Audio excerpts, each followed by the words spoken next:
Okay, let's get to the business. We are going to run next session.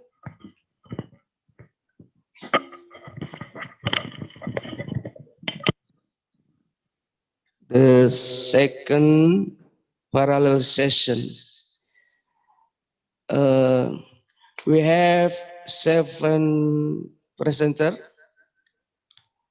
namely Ibu Neng Hana, Ibu Irma Riani, Ibu Huzaifa, Ibu Eni Julaiha, and Mr. Suheri, and Mr. Ilim Abdul Halim. Okay, the topics is about woman role in religious life. Okay, it is interesting topic. Before I go further, I will call Mr. Abdul Syukur. Are you there? Are you here? Mr. Abdul Syukur. Hello. Mr. Abdul Syukur will be the discussion on our parallel session today. Hello, Mr. Abdul Syukur. Assalamualaikum. Assalamualaikum warahmatullahi wabarakatuh. Can you give an opening speech, maybe 1 minute, to reinforce our speakers?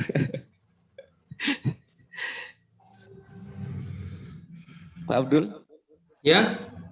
Can you give opening speech, maybe 1 minute or one discussion about the topic, this topic today? Okay.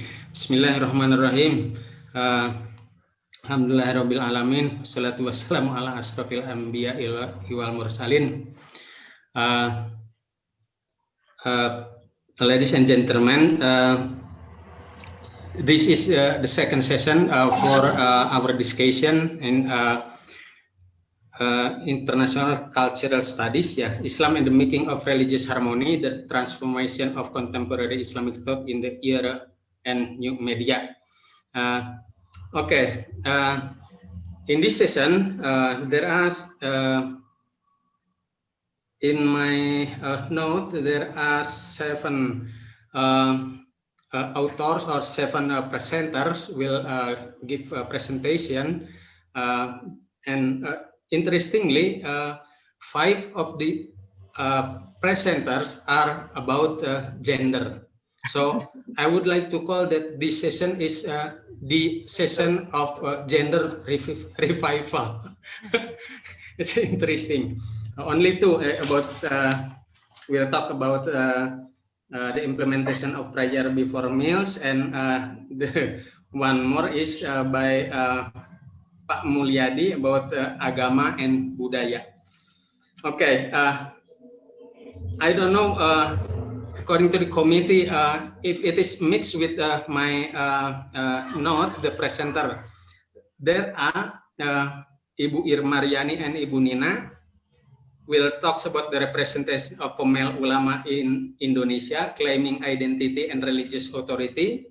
The next is Gina Giftia. She will talk about the representation of hijrah image in search engine. And then next, Ibu Eni Julaiha will talk about the strategi Kiai feminis and otoritas agama. Next, Ibu Neng Hana will talk about the social capital of women's leadership. And the next is Ibu Huzaifah Ahmad Qatadah and Adang Darmawan Ahmad will talk about assessing the role of women in countering radicalism.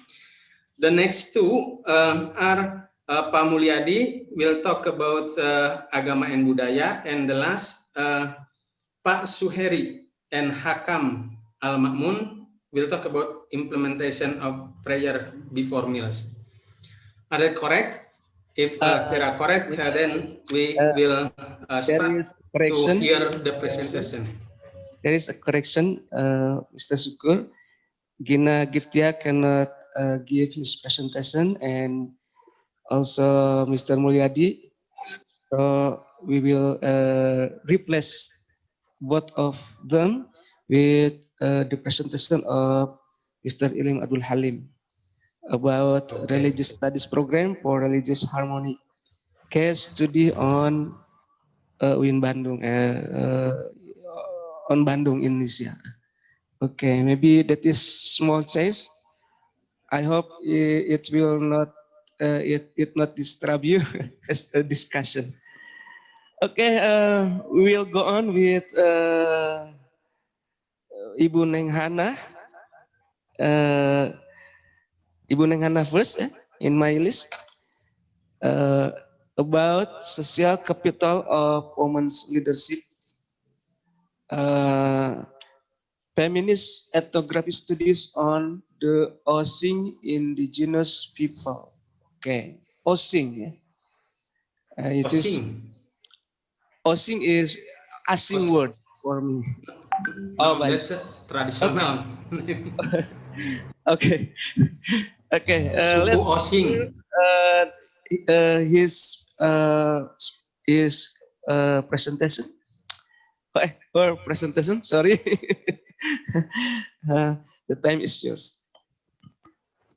Oke. Assalamualaikum warahmatullahi wabarakatuh. Alhamdulillah wa syukrulillah. Wala hawla wala quwata illa billah. Assalatu wassalamu ala rasulillah wa ala alihi wa ashabihi wa mawalah. Excellencies, the Dean of Faculty of Usuluddin, Dr. Wahyudin Dharma Laksana, Honorable All Vice Dean of Faculty of Usuluddin, Honorable All Committee in this international seminar, Honorable all participants in this international seminar. Okay, I would like to thank to the moderator, Mr. Abdul Syukur, and the master ceremony or committee, Dr. Dadang Darmawan, for giving me the opportunity to speak at this time. Okay, let's introduce myself. I can share my presentation in here or the committee. Of course, you can share your presentation. Okay, by myself. Oh, okay. Okay, yes, sir. Okay. And a little correction. I am the moderator, and Mr. Abu Syukur is the discussion. Oh, okay, okay. Okay. I'm sorry. Okay. Okay, this is my presentation. Okay, yeah. This time I will present my paper entitled Social Capital of Women's Leadership Feminist Ethnographic Studies in the Osing Indigenous People. Okay, I will start by explaining, this is my presentation overview. They are outline topic. The first, I will explain about background research. Second, research purpose. Third, research methodology. And the last, research result or finding. Okay, I will start with explain background research. Yeah, women leaders have existed since ancient Indonesian times. Yeah, in the history, maybe in the past, we knew there were female leaders in Indonesia, such as for Queen who headed the kingdom of Aceh Darussalam. In Central Java, there was Ratu Kalimanyat. In South Sulawesi, there was Siti Aisyah Weten Riole, and there are still many female leaders in Indonesian history. However, the number of women who becomes leader is less than men. Women's leadership is considered successful if it follows men's standard. The Indonesian Pilkada in 2018 show that the number of women who became regional leader has increased. The province that has the most female leaders in the 2018 regional election is East Java. One of the districts in East Java, namely Banyuwangi, in the 2017 regional election, out of 185 candidates for village, had 17 who were elected were women. Okay, the Osing Banyuwangi indigenous people have a female village head. There are 3 villages that first have a female village head who will be the subject of this research. Okay. Research on women's leadership still tend to focus on urban or urban feminist movement. Feminist studies on women's leadership in rural areas are still very limited because science also tend to see rural areas as object of policy, object of poverty, or object of development. Okay, oops. I'm sorry. Okay. This is my research purpose. Yeah. Reveal how the leadership of women in the Osing indigenous people. I use capital theory from Bourdieu. Bourdieu identify about social model sosial in three aspect. Economic model sosial from economy, social capital from economy, social capital from culture, and social capital from strong in social. Okay, and then I use ethnographic, feminist ethnographic. Why? In feminist ethnographic, women's experience and observation can be validated into knowledge. In almost all cultural studies, women are placed in the domestic area, while all activities carried out by men are placed in a more significant place. With the feminist ethnographic method, researchers can deconstruct the understanding of male bias by focusing more on women, recording and analyzing statements, and correcting male bias in their report. Okay, as a researcher, I live in with one of the Osing family. Yeah, from 16 November until 15 December 2018. In feminist ethnography, researcher is the main research instrument in data collection. Researchers are directly involved in various activity in the Osing community. Yeah, yesterday, yeah, in Osing community, yeah, what is yeah, I participated in various community activities from learning to dance, yeah, learning traditional dance, following endogan ritual, moco lontar, and so on, and ya, dan berbaur ya dengan masyarakat.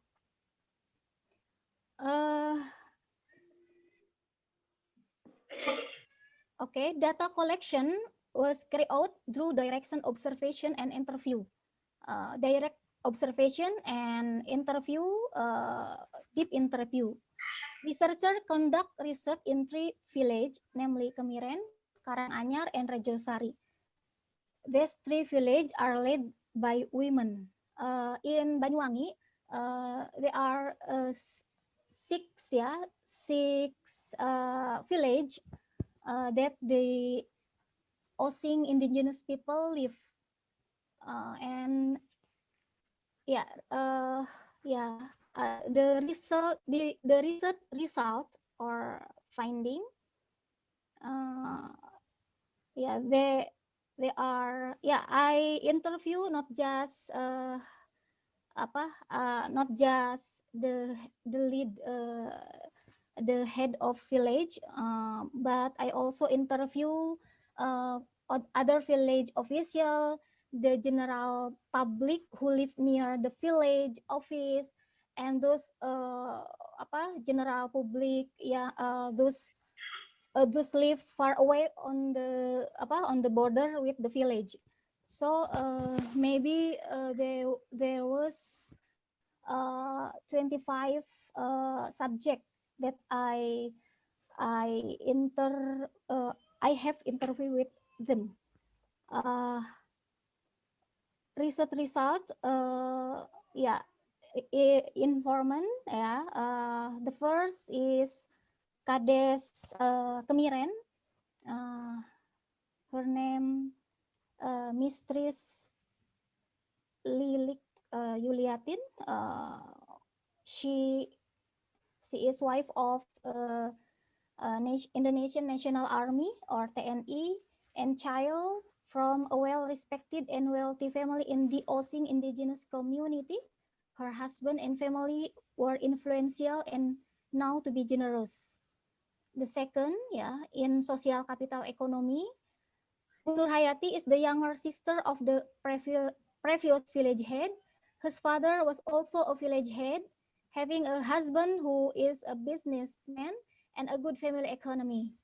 And the last informant, Ibu Siti Latifah Khairiyah, she is a businesswoman, who is heavily involved in village development, especially related to the provision of goods and service, village facilities, and infrastructure, supported by many entrepreneurs who have interest to collecting the capital. The second result, from social capital, from aspect cultural. This is from the first informant. As the daughter of the Osing traditional figure, she was given an honorable position in society. Understanding and carrying out the Osing culture in her daily life make her trusted from the Osing indigenous people, because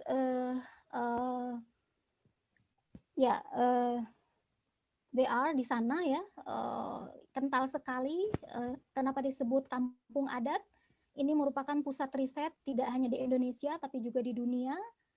Dan Kemiren ini adalah salah satu desa adat yang memang menjadi destinasi wisata dan destinasi penelitian.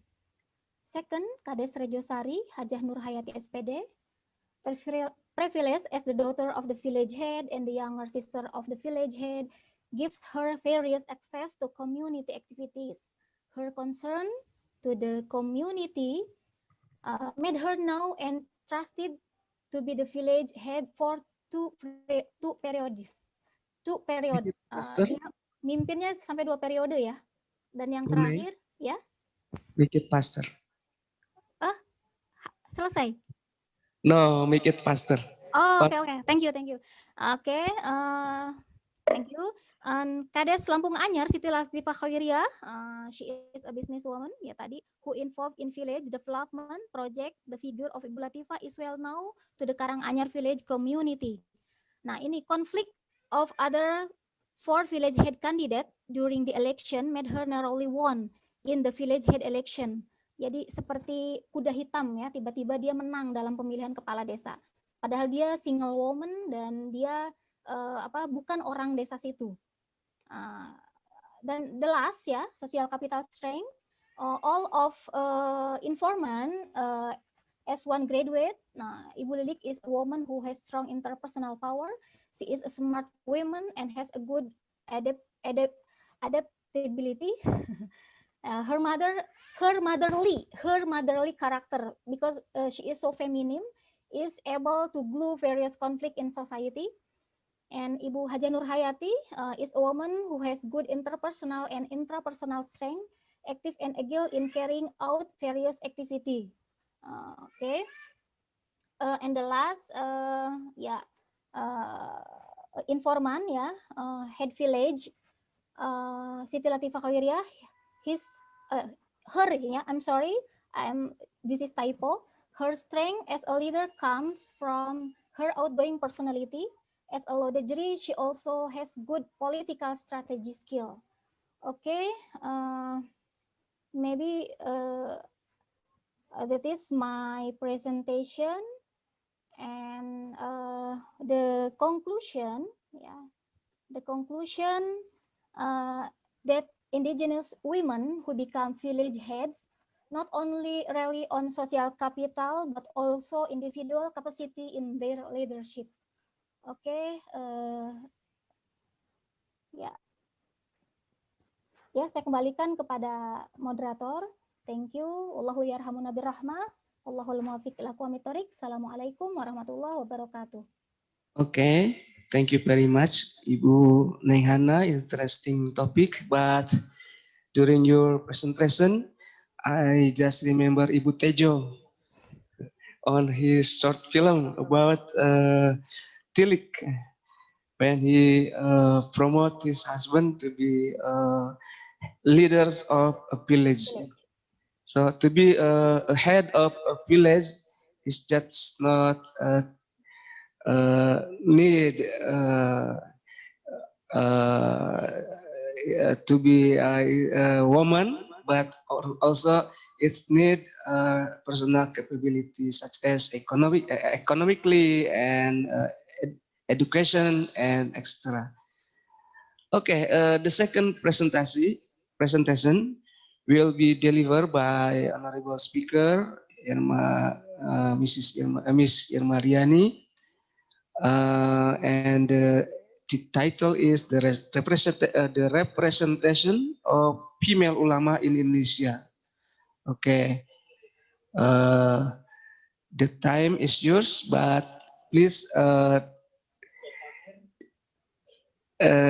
deliver it in 5 minutes and no more.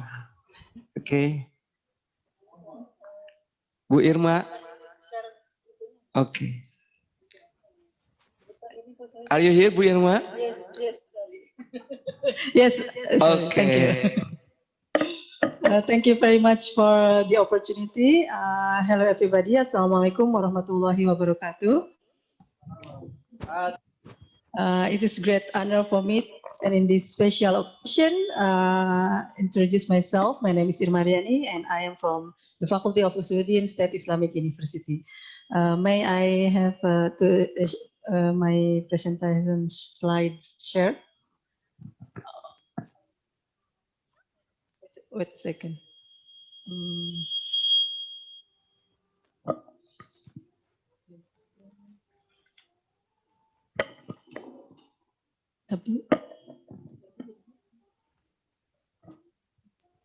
Okay, your slide is here.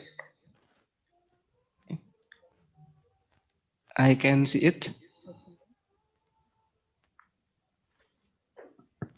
Okay, thank you very much. Well, the title for my presentation today is the representation of female ulama, claiming identity and religious authority. Why I choose this title of the presentation? Because the term ulama is mostly directed to male Muslim scholars. But in fact, through history, we witness that many female Muslim scholars contributed significantly to the development of Islamic knowledge in various disciplines, such as Quran, Hadith, Tasawwuf, Fiqh. We have like Aisha and then Rabi'ah Adawiyah and many others, or Sakina. But their representations or their existence is unrecognized and even ignored in the discussion of prominent Muslim scholars. So this article examines the representation of female ulama in Indonesia and their claim of identity and religious authority. This study employs qualitative studies with, I'm using subjectivity and theory of identity as a theoretical framework. Mostly I inspired by Julia Kristeva to allow female Muslims as a speaking subject. This is very important to resist the dominant discourse. And also the theory of knowledge and power from Michel Foucault, also very important because unrecognized female ulama in the public domain is related to political power relations by the male who dominated the religious life as a male domain. So this is one path of the women to claim their identity and authority. So they can have the power to the production of religious knowledge and also reproduction of meaning in religious knowledge to gain their identity and authority as a female ulama. Okay, religious knowledge and authority are still dominated by male ulama. Because it is of course related to political identity, stereotypes that attributed to being a female, and then marginality of women in the public lives, and then that makes their position as inferior to their male counterpart. So for this female ulama to claim their identity and their religious authority as a female ulama, there are certain ways that they should do. The first one is they should provide an alternative narrations to the religious issues. Most of these women promote an alternative religious understanding, especially on women's rights and justice. And then the second one, they should gain or engage in discursive space through media. Nowadays, actually, the female ulama is unrecognized because of their underrepresentation in mainstream media. For example, this is the publication, the research publication that related to women ulama is from 2011 and 2020.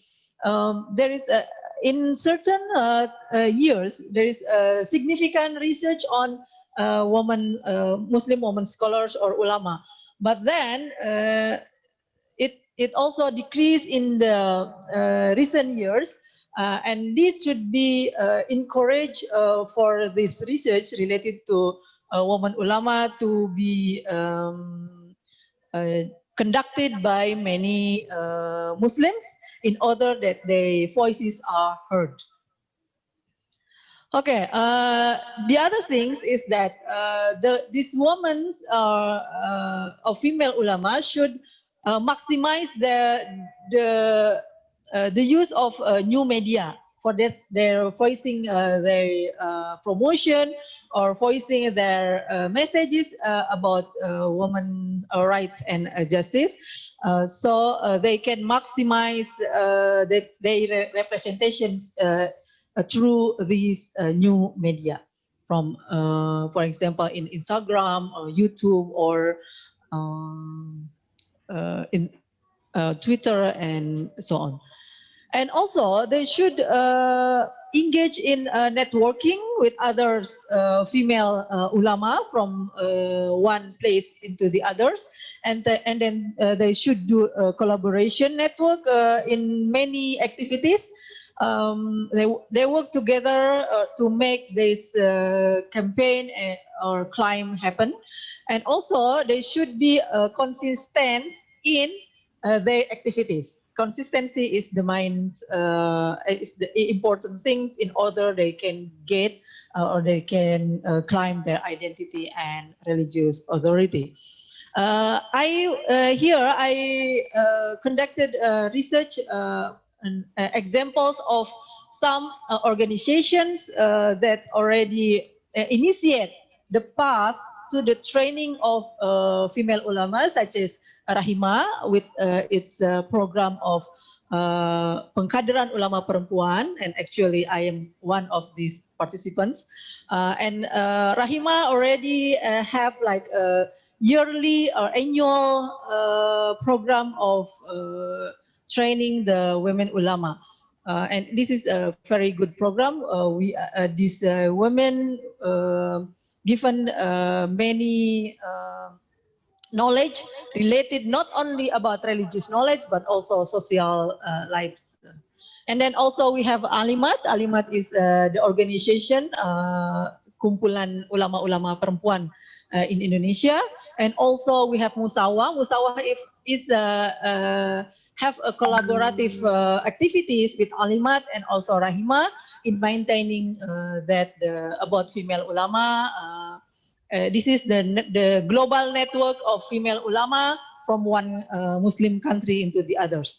And then we also already engage and held Congress of Female Ulama, and these have the very good recommendation to the government, and this is the first Congress all of from there is none in other Muslim countries of this Congress about female ulama, and it will be followed by the second as a consistency of the fight.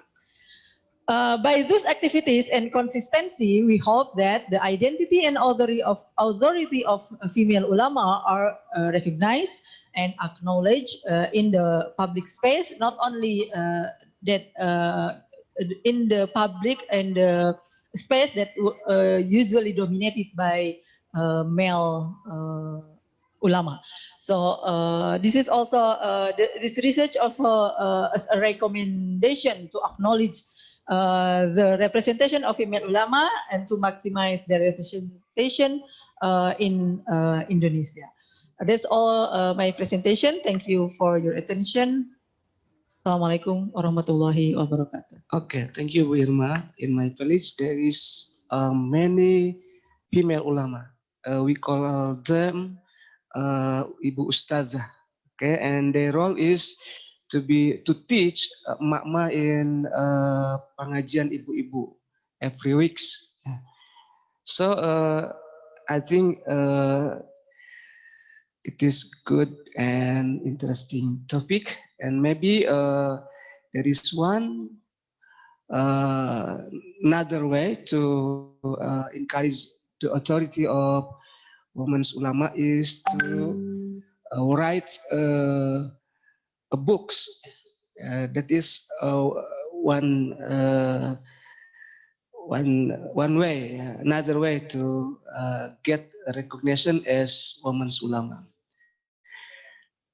Okay, next presentation will be delivered by Miss Ibu Hudzaifah Ahmad Qatadah. Are you here with us, Ibu Hudzaifah? Ada? I forget. Ibu Qatadah? Bapak oh Ibu? Bapak Ibu Bapak or Ibu Hudzaifah? Okay. Let's get to another presentation. Will be delivered by Miss Eni Julaiha. Okay. The title is the feminist ulama strategies and the religious authority. Okay. Ibu Eni? Okay, I see you. Okay. The strategy of Kiai feminists to end the authority of religion. Okay.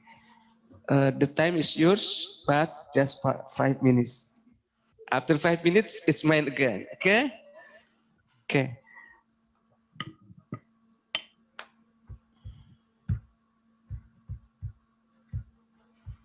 Bismillahirrahmanirrahim.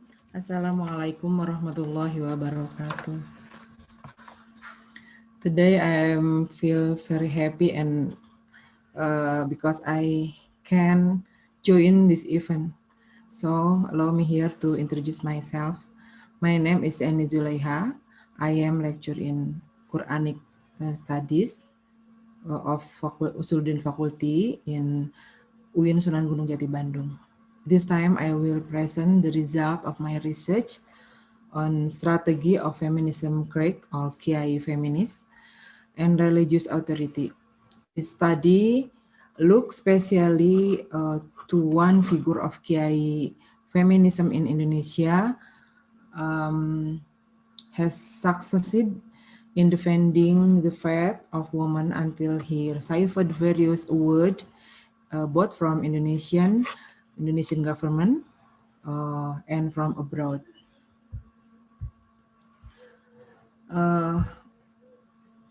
My background research is I see that feminism ideas and movement in Indonesia or even in other Muslim countries are still regarded as a form resist male authority, social institution, and even denial of the message of Quran. So it suggests me to continue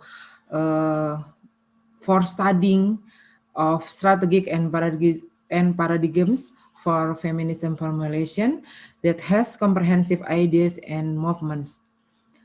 The next, okay. Siapakah Hussein Muhammad? This is the famously of Kiai in Indonesia. He has berjuang ya untuk membela perempuan. Dia adalah salah satu dari 8 saudara yang lahir dan dibesarkan di keluarga pesantren, sehingga posisinya sebagai kiai memiliki power ataupun memiliki satu kekuatan di mana dalam tradisi pesantren seorang kiai memiliki kekuatan untuk diikuti oleh santrinya, sehingga posisi ini sangat menguntungkan Kiai Hussein Muhammad untuk melakukan beberapa perjuangan atau pembelaan kepada perempuan. Lalu this research is the method of this research, sedangkan metode penelitian ini saya lakukan dengan cara menggunakan descriptive analytical with Michael Foucault power theory. Dengan menggunakan teori kekuasaannya Michael Foucault, saya membaca bagaimana Kiai Hussein dapat memperoleh pengakuan ataupun beberapa kesuksesan dalam membela perempuan. Teori ini kelak digunakan saya dalam penelitian saya untuk melihat seberapa sumbangsihnya kekuatan seorang kiai yang dapat membela hak-hak perempuan. Kemudian the result of my research, hasil dari penelitian saya ini menunjukkan bahwa Kiai Hussein Muhammad memiliki 4 strategi yang sangat signifikan untuk untuk membela perempuan. The first, he has make learning material in Islamic boarding school with a gender equitable approach based on objective reality to defend women ideas and movement. Dia membuat satu kitab tandingan ya yang dibuatnya bersama teman-temannya sebagai salah satu kitab yang menandingi kita Ungkudulujen yang selama ini dianggap seluruh pesantren melakukan itu dan melakukan kajian itu, dan kemudian Kiai Husain dan bersama temannya melakukan satu kajian yang bisa melawan ataupun membuat counter argumen untuk beberapa ajaran ataupun doktrin yang ada di dalam buku itu yang tidak sesuai dengan equitable approach ya. The second is building. He has built a feminist paradigm based on a new interpretation of Tauhidullah concept, which is in harmony with the Maqasid Syariah. Husain Muhammad juga telah melakukan rekonsep ya pada konsep lanjut itu konsep yang terakhir.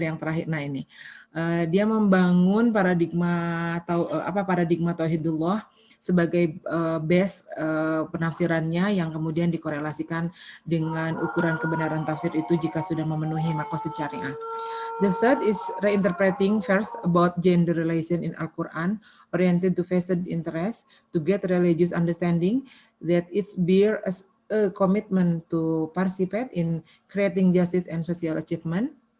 Ini yang ketiga, melakukan penafsiran ulang pada beberapa ayat-ayat yang selama ini ditafsirkan secara tidak adil gender. Kemudian beliau melakukan penafsiran ulang dan selalu merelasikannya dengan berbagai kasus dan juga kenyataan sosial yang dialami di negeri kita, perempuan di negeri kita. And the last is dia melakukan preserving all tradition to realize in interpretation that better to resolve current humanities problem. Dia juga melakukan menjaga tradisi lama, yakni dalam membangun counter argumennya. Husain Muhammad telah melakukan atau merujuk pada beberapa kitab kuning yang selama ini dianggap tidak berpihak pada perempuan, tetapi di tangan Husain Muhammad beberapa argumentasi kitab kuning itu justru dapat ditunjukkannya sebagai kekuatan besar bahwa kajian-kajian feminisme sudah dilakukan oleh beberapa ulama terdahulu, hanya saja dilupakan karena beberapa poin yang mungkin pengkajinya, karena salah satunya adalah pengkajinya bukan perempuan. Hal yang menarik dari kajian ini karena Husain Muhammad meskipun dia laki-laki dan juga seorang kiai, tetapi dia membela perempuan dengan sangat konsisten sampai kurang lebih sampai hari ini 21 tahun, dan kemudian memperoleh berbagai penghargaan dari Indonesia ataupun pemerintah luar negeri, dan terakhir dia dinobatkan sebagai Dr. Honoris Causa. Oleh karena itu 4 strateginya mungkin yang dapat kita lakukan ataupun dapat menginspirasi ulama lainnya jika ingin melakukan pembelaan pada perempuan. That's all for me. Finally, I hope you to pardon me, and I saya mengucapkan banyak terima kasih. Thanks for attention. Wallahu muwaffiq ila aqwamit thoriq. Assalamualaikum warahmatullahi wabarakatuh. Okay, your time is over. Okay, interesting topic.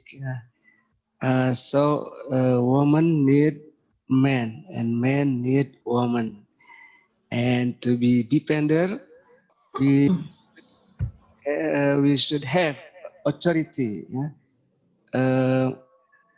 The more powerful authority we have, the more we can depend our beloved. Okay, that is what Kiai Husain Muhammad do to the women, all the Muslim women. Any particular question? Is there ayam pelung in your? Yes, ayam pelung and some bird. Me crowded maybe. It's a sorry. Interesting too. Okay, let's get to next presentation by Mr. Suheri. Are you here, Mr. Suheri, with us? Implementation of prayer before meal. Okay, I'm here. Okay. Oh, okay. Young people. Okay. Okay, very. The time is yours, but just 5 minutes. Okay. Okay. Wait a moment. First of all, I would say thank you for this organize this meeting. Uh, may I share my PPT presentation in this time? Okay. No. Okay. You can do it. I'm not host here. Oh, oh. You are already co-host. Be co-host. Oh, Okay. I see. Okay, thank you. I see. You can do it. Okay, here we go. Wait.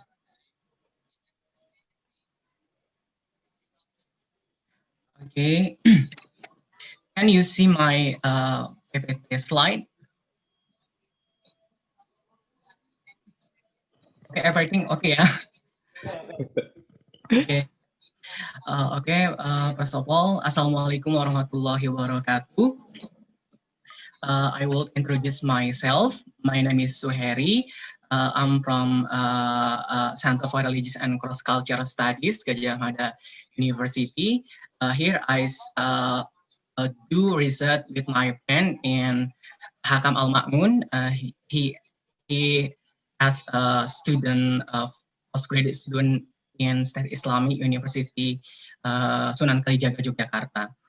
Okay, our title in this research is implementation of prayer before meal, ritual in strengthening social solidarity in Mancasan Kidul, Yogyakarta.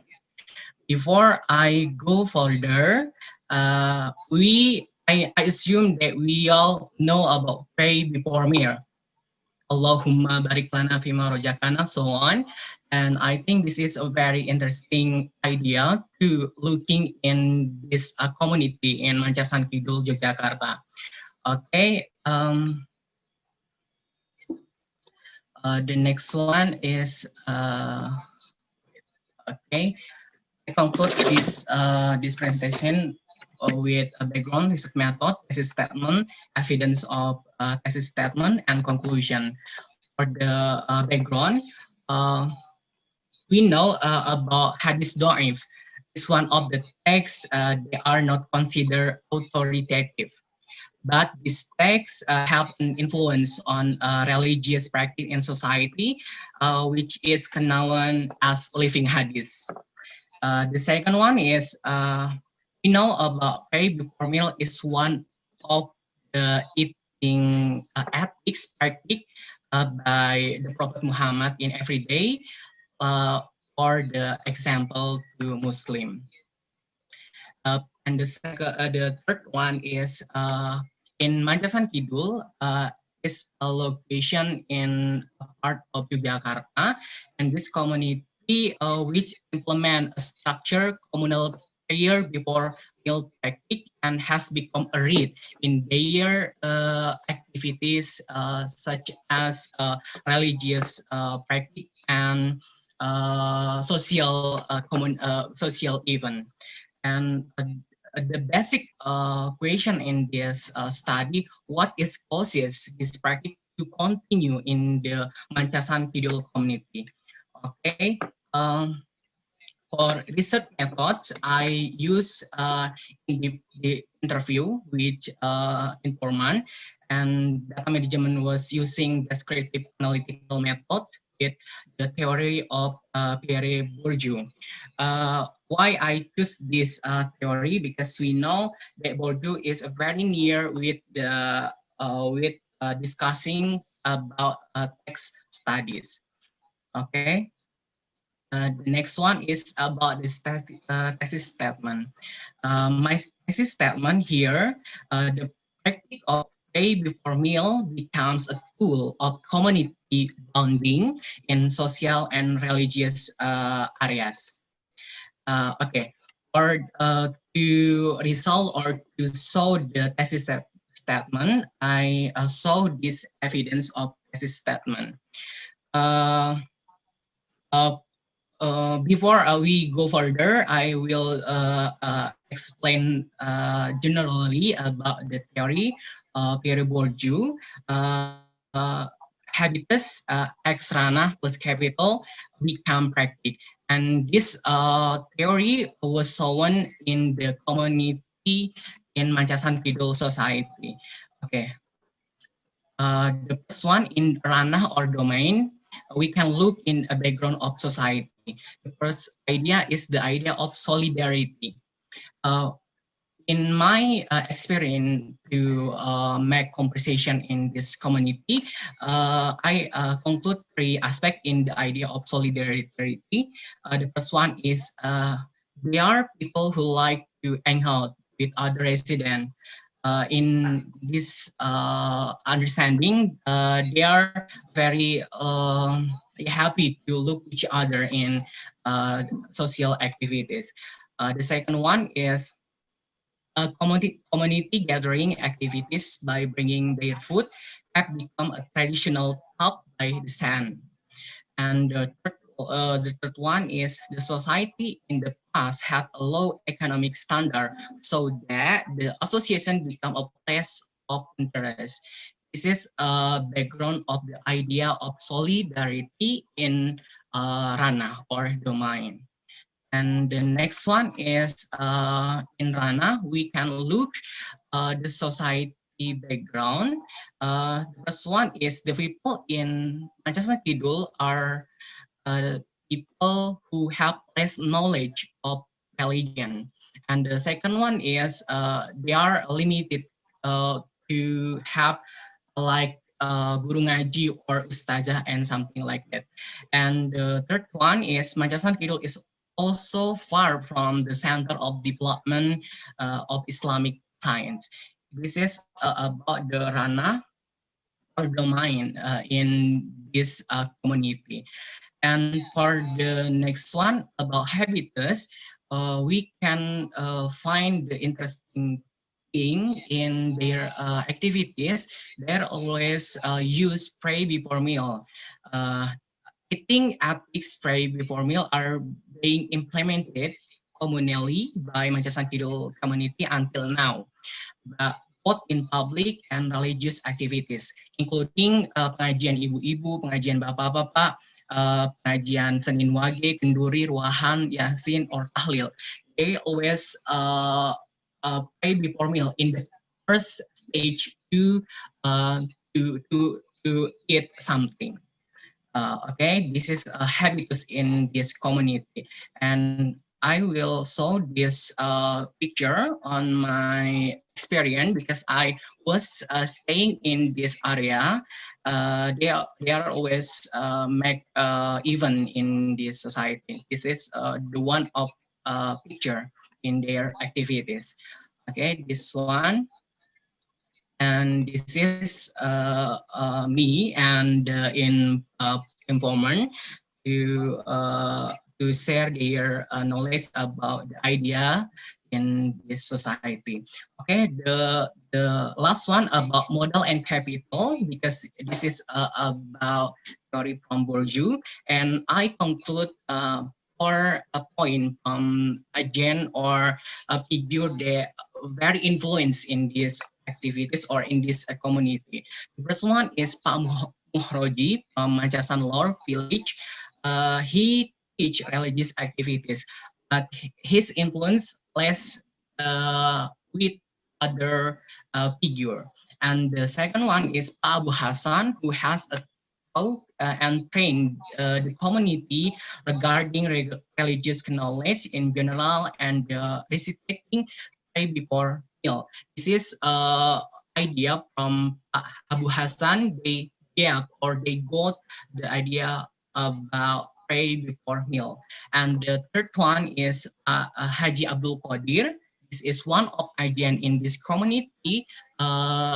Deliver the idea of pray before meal after he's written from the Tanah Suci.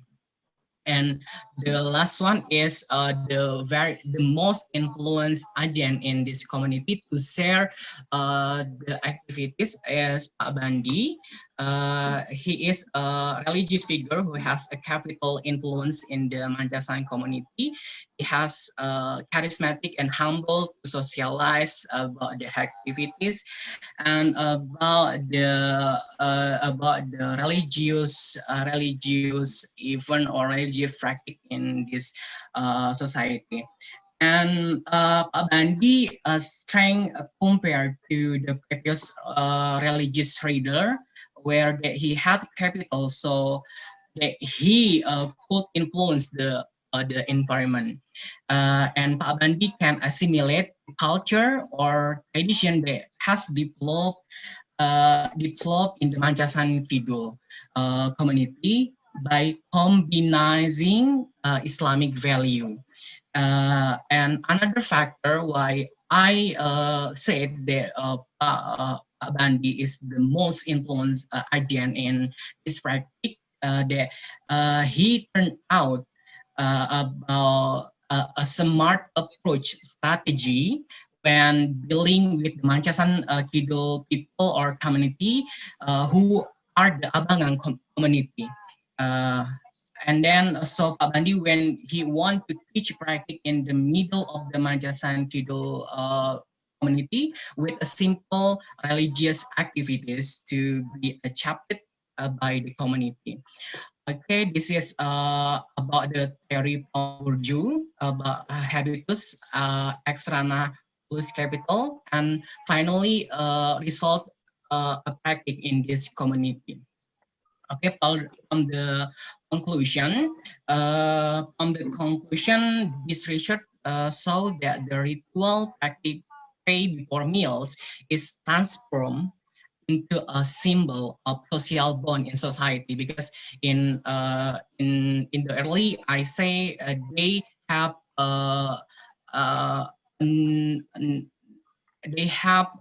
not many money or many job and or something like that, and finally the ritus is to bonding community, to bonding social in this community. And the tradition of reciting pray before meal have survived with quite a long time, so that the practice of reciting pray before meal become a rite in the community of Manjasan Kidul. The phenomenon also the transmission of public knowledge regarding the hadith of the prophet at the time of the prophet. We know the reciting of pray before meal was only individually, and in the contrast to the Manjasan Kidul community, it was communally. And the last thing I will share that this is a very interesting to look the simple idea that we can analyze with theory from Pierre Bourdieu. Okay, this is my presentation. Thank you for the time. Okay, thank you very much, Mr. Suhari. And I wondering what kind of prayer recite at the site. Okay, maybe you can reveal the prayer sometimes. Okay, next times. Okay, let's do the next presentation from the big brother of Mr. Suhari in CRCS.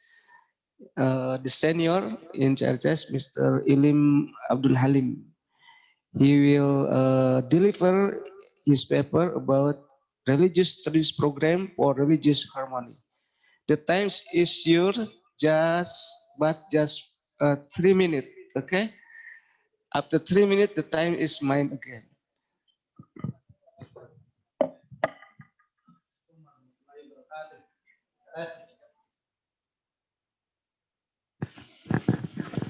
Alhamdulillahirrahmanirrahim. Alhamdulillahirrahmanirrahim. Assalatu wassalamu ala asrafil anbiya wal mursalin. wa ala alihi wa sahbihi ajmain amma ba'd. Thank you, Mr. Dadang Darmawan, as moderator in this session. Honorable Mr. Abdul Syukur, as discussion. I would like explore about my research. Okay, religious studies program in religious harmony. To understand my research, Is there open any my slide? My slide. Okay. The time is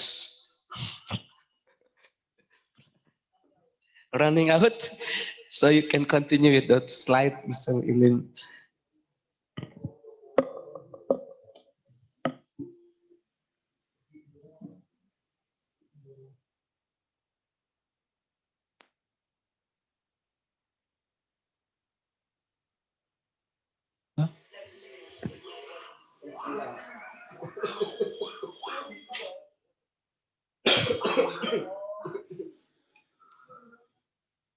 Okay.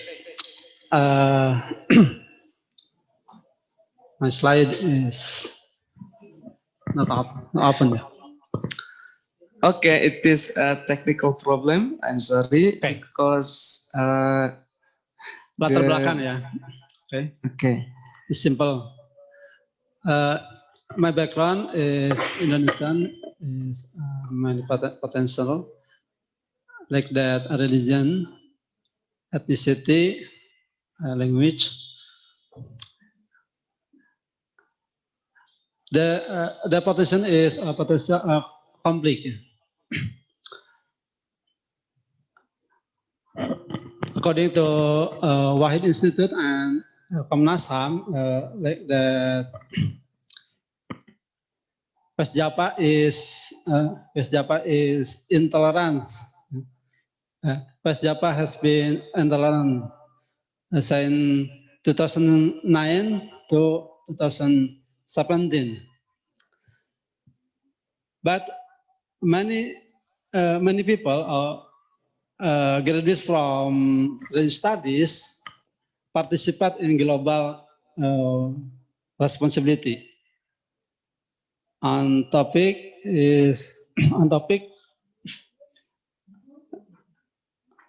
global peace. Jadi pada dasarnya Jawa Barat menurut beberapa penelitian itu cenderung disebut daerah intoleransi sejak 2009 sampai 2017. Tapi saya menemukan bahwa generasi muda di akhir-akhir ini di Jawa Barat menunjukkan suatu kegiatan yang perdamaian atau menunjukkan suatu kegiatan yang damai. Dan perdamaian itu tidak hanya dalam level lokal, tapi pada tingkat global. Nah, saya menemukan itu mereka adalah lulusan dari studi agama-agama atau perbedaan agama, baik S1, S2, S3. Ya. Nah, oke. Next.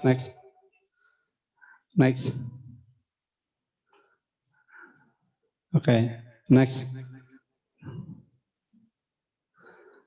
Yeah. Oh. To analyze about someone a graduate religious studies, I use my method, empirical study thoughts and sociological approach. The story is Hans Kung, Global Responsibility. Hans Kung stated the study of religious basic is important and dialogue and religious harmony. This is the statement of Hans Kung. Next. Yeah. The first, next. No people will thought with ethics, and second, no with peace we thought religious peace. no religious peace without religious dialogue.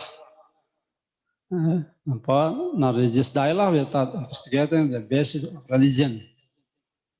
Okay, this is the reference. Next. Depending the study of program of religion in Indonesia, including Bandung, teach the religious basic, religious dialogue, religious peace, and global ethics. The data shows as someone participate in Halakoh Damai, Bandung Lautan Damai, Jakarta, and and someone work in prison. Religious studies teach religious studies approach, basic religion, the religious dialogue, religion, and globalization. Okay, they study religious many approach like the sociology, anthropology, theology, feminism approach, basic religion, interreligious dialogue, and religion and globalization. I have a testimony, religious harmony activist, ambassador for peace, worker, pramugari yang bekerja di luar negeri yang melayani berbagai macam orang. Dia sangat mengakui bahwa pentingnya pendidikan religious studies, sangat mendukung dalam kegiatan mereka. Okay, next. The fact saw that religious studies program in Indonesia, including Bandung, have an attitude responsibility in maintaining religious harmony. That is the fact, like the Jakarta interacts someone of origin. Bandung Lautan Api, Peace Generation in Bandung. Okay, next.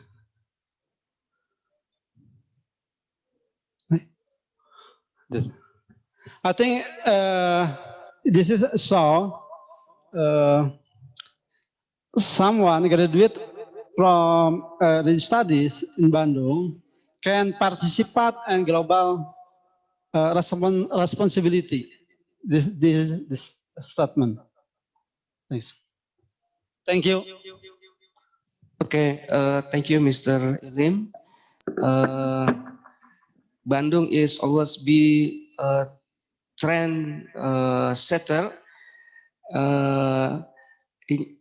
including in religious harmony, religious studies, and the finding of Mr. Ilim show that the graduate of SAA, religious studies program, can join many program and many organizations to respond global need in many field of pekerjaan, jobs, and issues. Okay, this interesting topic too. But the right to discuss all the papers is in the hand of Mr. Abdul Syukur. But before that, I'm sorry to all participants that our schedule is throwing back. Okay, about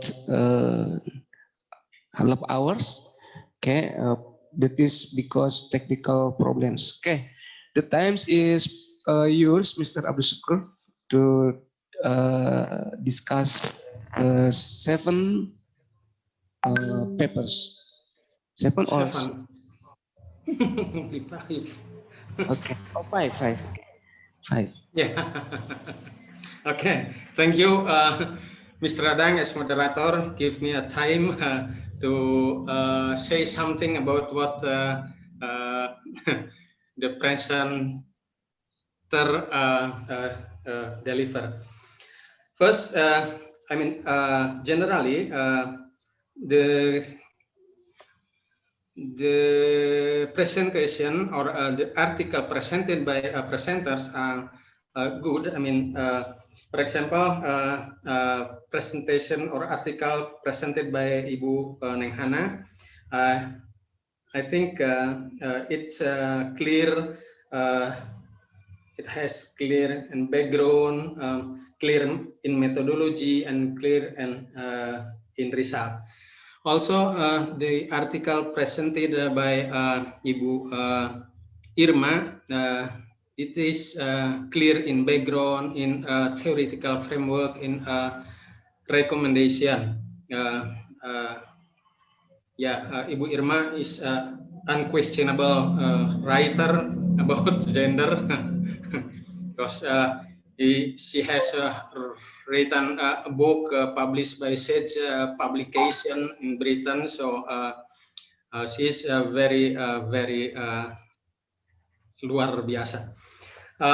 About Bu Eni, I have notes because I read your abstract, and I didn't find any background in your abstract and your methodology, but in your presentation you said about background and methodology. So I think it's better if you write down background such as problem question in your abstract, also methodology you use. I think it's this result of your dissertation, yeah? No? Okay, I can hear. Okay, next. Hanya sebagian kecil aja.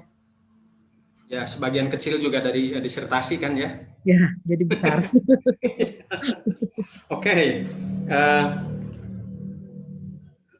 Presentation delivered by Mas Suheri. It's also interesting. It's clear in background, methodological theory is also clear. Result and conclusion is okay. But there is a question for Mas Heri, yeah? Do they, Macasan, society in Macasan Kidul, the same deed while they are alone or when they eat individually? They still recite pray before meal while they are alone or individually. May I jump in to answer Yeah. the question? Okay. Please.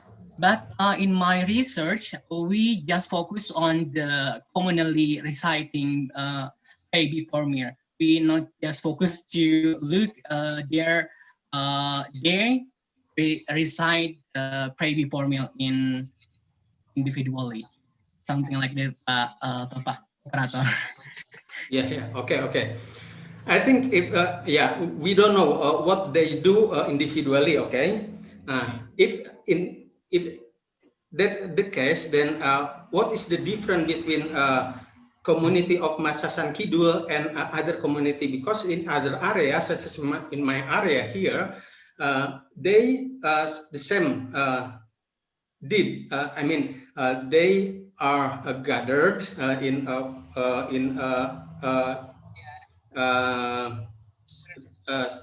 certain time for tahlilan or for syukuran. Then they also recite doa not only for prayer for before meals. So what makes the difference between Macasan Kidul community with other community? Yeah, I think the interesting idea from this community because they always use baby for meal in their activities, not only in religious activities, but also in the general event or something like Hari Kemerdekaan, something like that, Pak Abdul Syukur. Okay. Okay, the last question about Ibu Neng Hana and other feminist feminist what's this Feminist struggle. feminist profounder ya. It's interesting to read in Ibu Hana article. Women's leadership is considered successful if it follows men standards. Yeah. So Ibu Hana try to prove that in Osing community there are some leader village who are women. Yeah. The question is as long as women's standard depends on standard, then it will continue that woman is marginalized by men. In other words, kalau kita menggunakan standar bahwa keberhasilan pemimpinan perempuan itu diukur oleh standar laki-laki, gitu kan? Ini akan tetap perempuan itu bergantung kepada standar laki-laki. Seperti gini, saya kadang-kadang suka negara kita disebut sebagai negara berkembang, dan kita sendiri suka menyebut bahwa kita negara berkembang, developing country. Nah, definisi developing country atau negara berkembang itu dibuat oleh mereka developed country, negara-negara maju gitu. Dan kita belajar dari mereka. Jadi kita akan tetap mengatakan diri kita adalah negara berkembang karena kita mengikuti standar negara maju gitu loh. Nah, di sini juga saya mempunyai frame yang sama gitu. Selagi perempuan ini menggunakan standar laki-laki, maka perempuan ini akan tetap aja termarginalisasi gitu kan. Nah, adakah kalau tadi menggunakan Fritjof teori power knowledge, saya kira ini juga harus difikirkan membuat atau memproduksi pengetahuan baru yang berbeda dengan pengetahuan laki-laki kalau menurut saya. Silahkan proponent of gender. I will answer with bahasa, maybe. Boleh. Insyaallah.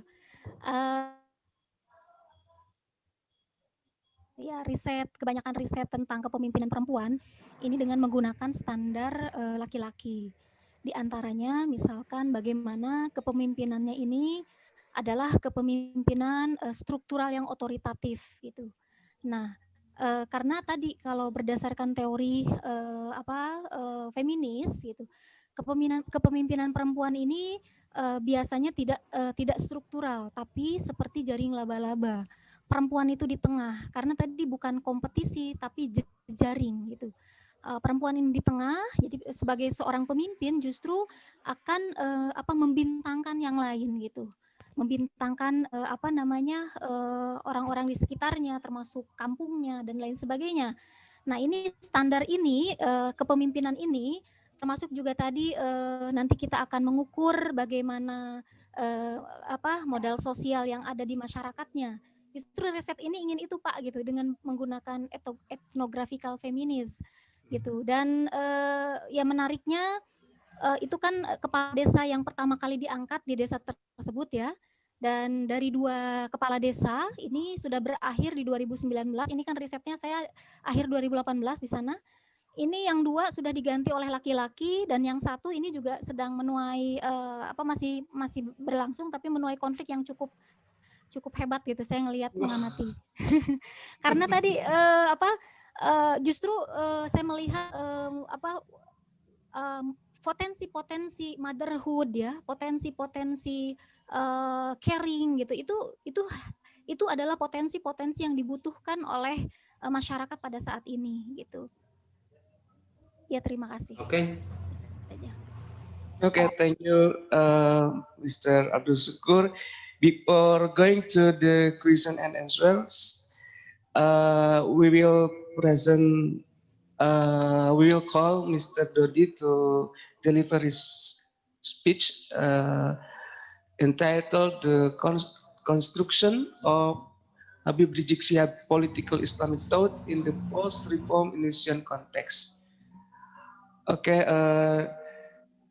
Mr. Dodi Estruna, are you here with us? Sorry, Pak Dadang. Yes. Is this additional presentation? Yes, Mr. Abdul Syukur, because there is some technical problem. I beg your pardon. Okay. Okay. Are you here? Oh.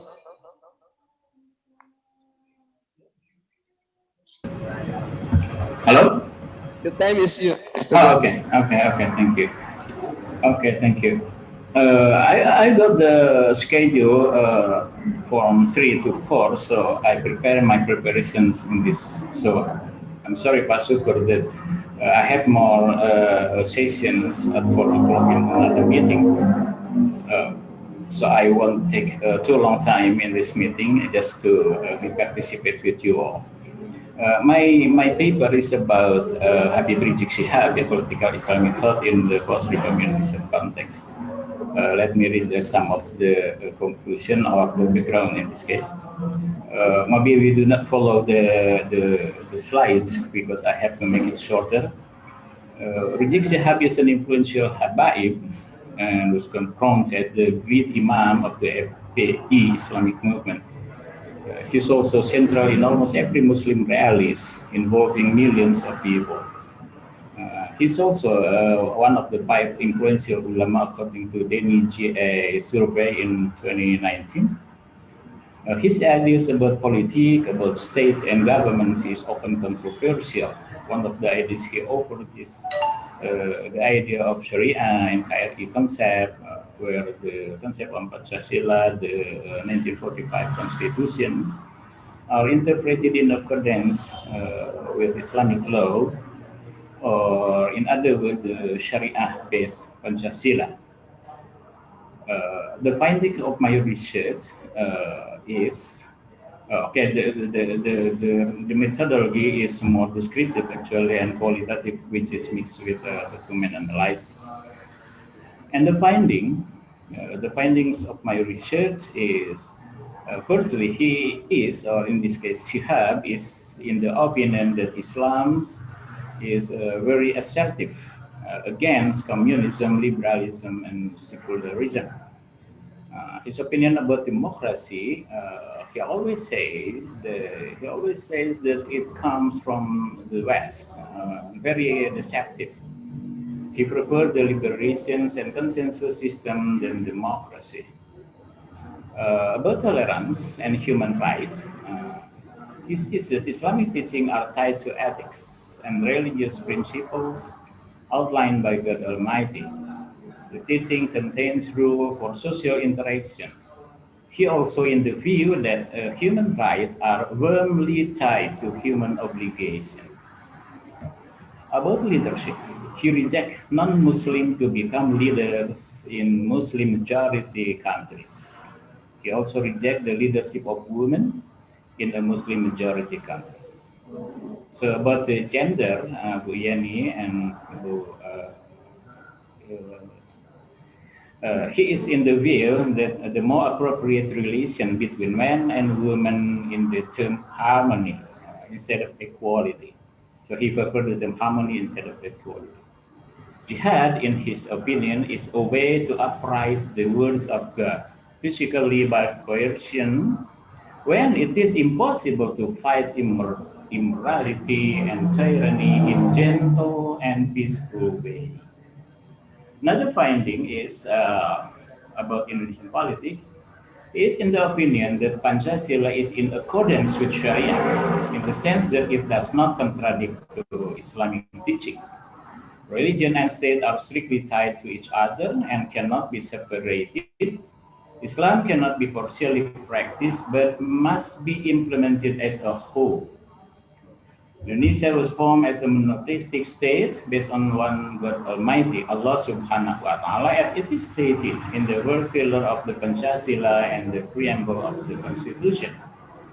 The NKRI, which is based on Pancasila and the Constitution's 1945 enacted in 18 August 1945, and which was inspired by the Jakarta Charter of 23 June 1945, according to the mandate of the presidential decree. So he always cited the Jakarta Charter and the Constitution and the Pancasila and the preamble of the Constitution.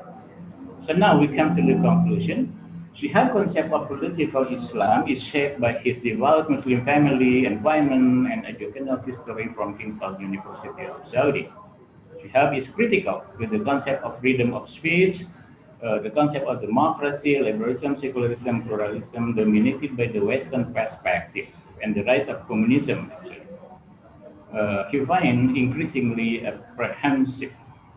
He also much concerned with issues of such as Ahmadiyya, Shia, and the country Christianization movement. The second conclusion, Shihab provides the solutions that state welfare and religious harmony must start from the basis of Tawhid and the Shura with a strong Islamic spirit. Religion and state in Shihab's thoughts have an integral formalistic character. To him, the NKRI must be Sharia-based, inspired by the Jakarta Charter, and Pancasila must be implemented by carrying out the system revolution, which is to his view that it is struggle, namely da'wah, three stages of his system revolution. Da'wah, dialogue of calling, hisbah, amar ma'aruf nahi munkar, and jihad, consultation and physical struggle. So this is the research and still in progress. This is my closing statement. So I'm sure there are problematic and vague information relating to this research. Sorry about that. And I'm hoping that there will be good discussions about this. Thank you very much, Pak Dada. Thank you, Pak Dodi. It is interesting topic too. I always remember what Habib Rizik Syihab said, namely jihad constitutional. That is the word she says often. Okay, Mr. Syukur, are you here? Still here? Okay. So we will go to question and answer session. Is there any question to our presenter today? Mr. Abi Syukur, would you like to give some word to Mr. Dodi's presentation? No, that's okay. Just go on to the question from audience. Okay. Is there a question from anyone in or in the chat? Okay, maybe. Is there any question? Okay.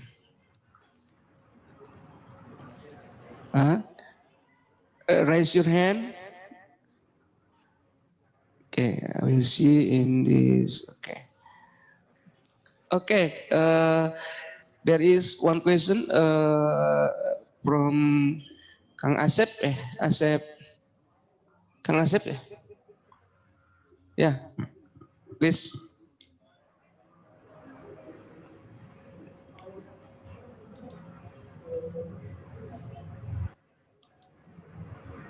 Oh, oke. Kang Asep mana Kang Asep? Kang Asep? Hah? Asep Abdul Muhyi. Okay. What is your question?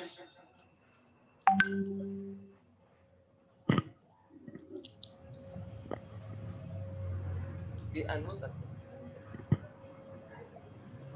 Moderator. Okay. Okay. If there is no question, I think I will express my opinion to the presenters, especially to Mr. Dodi Truna. What is your opinion about revolusi akhlak that is mentioned recently by Rizik Sihab and the time of jihad constitutional? Is Rizik Sihab accept democracy by saying we should do what he say jihad constitutional. Okay, it means is we should elect Islamic party and change the laws of this nation, of this country within from the DPR. Okay, what is your opinion? Is it the sign that Habib Rizik Sihab use democracy to attain his goals? Okay, thank you very much. So do I have to directly answer the question? Okay. Okay, thank you.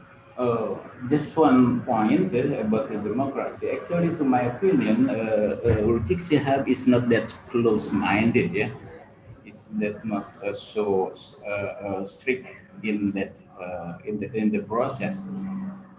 In a process like this, he understands very much about that the process should be go through like this, and he's not that he's not so mind about democracy implemented in Indonesia as long as he can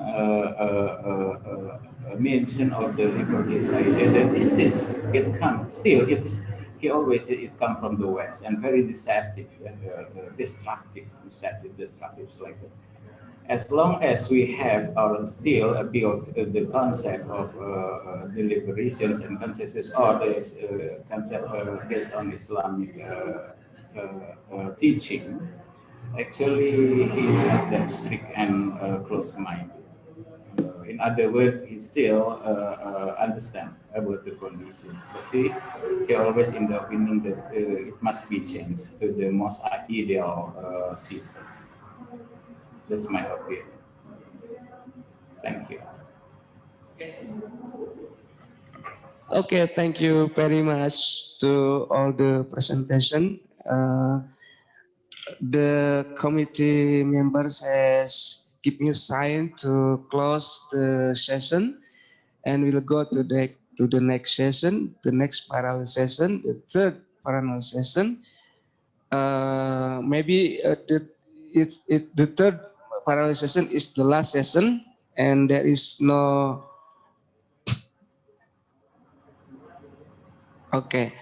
We will combine parallel session, the third and the fourth parallel session in one session. Okay. Is it right, Mrs. Ima? Okay. So thank you for the presenters. Thank you for the audience. We will go on to parallel session 3 and 4. And we will end this conference day one. The Inshallah, according to schedule at 17th. Oh no! Oh, okay. Okay. We will continue to next session. Mrs. Imran says, don't close the conference. I will not close the conference. It is 5 days conference. Okay. Okay. Next to the parallel session 3 and 4. Okay. Thank you very much. Assalamualaikum warahmatullahi wabarakatuh. I beg your pardon if you find any mistake in my role as moderator. Assalamualaikum.